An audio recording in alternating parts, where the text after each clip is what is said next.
again. Today, we get to learn about hope.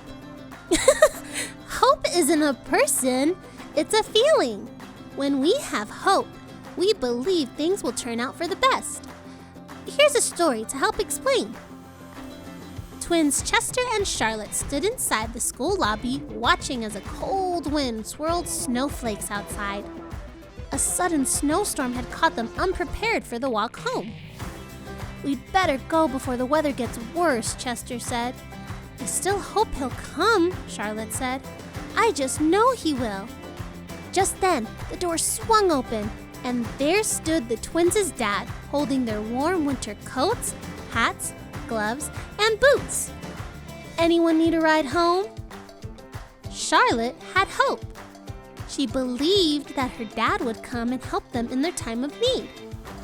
God gives us hope because He is always doing what is best for us and wanting us to do our best.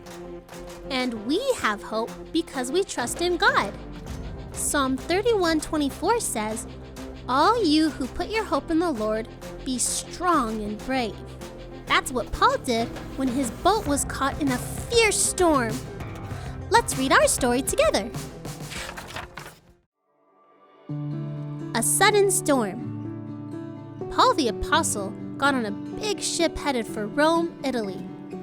After a time at sea, a strong wind came up and blew hard against the sails of the ship.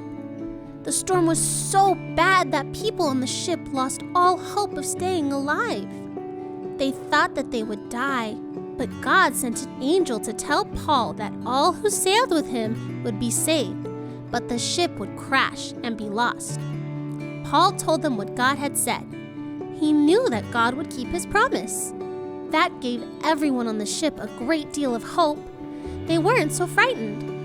When morning came, the ship hit a sandbank near an island and broke apart.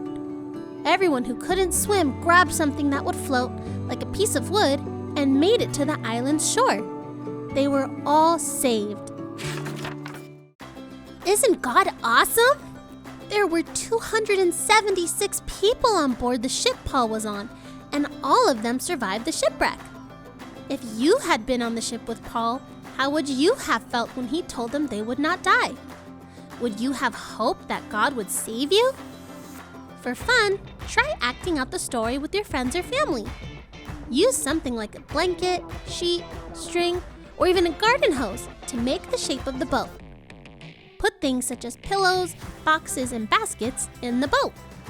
Choose something like an outside wall or the back of a sofa to be the island's shore. Then, choose one person to be Paul. The rest of the group can be the sailors and other passengers on the ship. Get inside the boat, and as someone reads out the Bible story, act it out. That's all for today. I hope to see you next time. Bye, friends! Dear Lord, please help me to always have hope and to know that you are stronger than anything that can happen in my life. Amen.